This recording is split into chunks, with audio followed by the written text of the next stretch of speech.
I was born in a tiny town called Rembrandt, the only town in the country with that name, Iowa. And I grew up there. I graduated from high school in 19, can't even remember names now, It's okay. You 1925, I think, yeah. 35. What was the name of your school? Rembrandt Oh, High School. of course. Rembrandt Consolidated High School. And what did you do after you graduated? I continued to work on the farm, but I was drafted within a couple months after graduation, and was ended up playing in an army band. But I kind of a circuitous route. I was traveling on the train back to college, and I had my musical instrument trumpet with me, and a recruiter sat next to me, and he saw that I was that, and I started talking with him about my being drafted, and he said, "Why don't you apply for band training? Because they need band training. They need instrumentalists for occupation purposes." And so when I got back to college, I had to apply, and I applied and got assigned to Austria, to Vienna, no, to Camp Lee, Virginia. That's where I had my military training, and my band training, and from there I was shipped over to Europe and spent the rest of my military training in Europe, or military career over there. And I played an army band, and I continued to do that for all of my rest of my military time. And then they got orders to ship all of us who were draftees back to the States for discharge.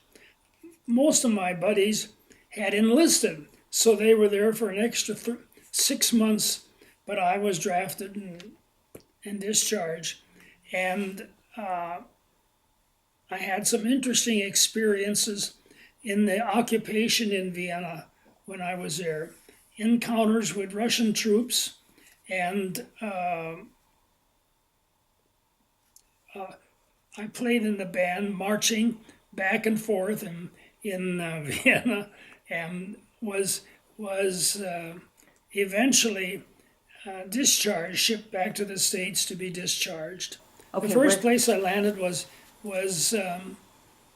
Bremerhaven, and from there I was shipped to several different posts, and finally ended up in Vienna. It's a major military staging area for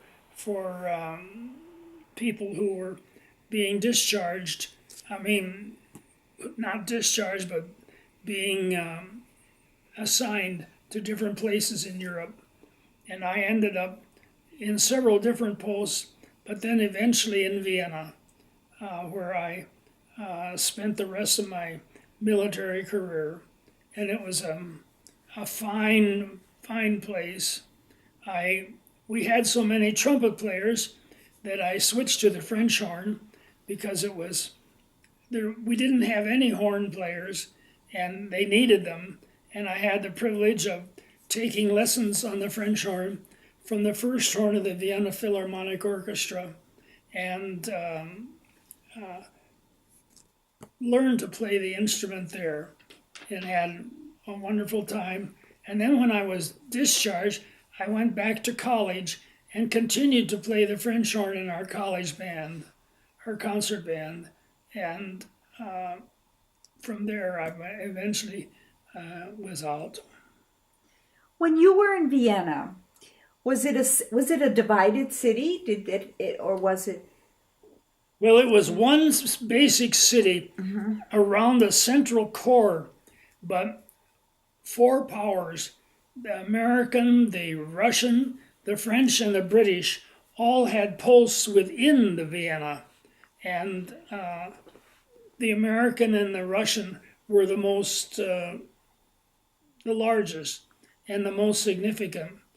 We did not appreciate the Russian soldiers. They all had rifles they carried around with them. And the Russian officers had sidearms, pistols that they carried around, and we had to be careful around them. But it was okay. Did you ever communicate with them, or did you ever participate in anything together? No, because if we were in a store looking for something to buy, and a Russian soldier came and looked inside, he didn't come in until we were out. Or if he was in already and we came in, he walked out. They were very cautious with us. Stalin was still the prime minister of Russia and was paranoid about contacts that his troops had with the West. And so the result was that we did not have personal contact in conversation with the Russian troops. We did have it with the British and the French and the British and the French, but that was extent of it, and it turned out to be a good experience. I did have one interesting thing. Vienna had a central core in the city that was kind of the area around which the whole occupation resolved.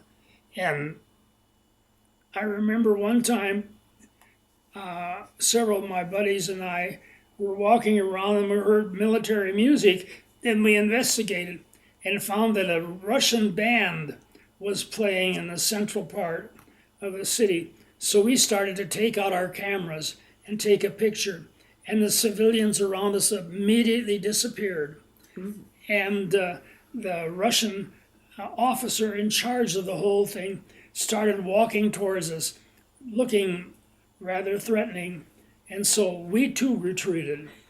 We got out of the area, but it was that's about the only contact that I had with them. We just didn't mix, and they were always under the domination of Stalin and the Russian officers.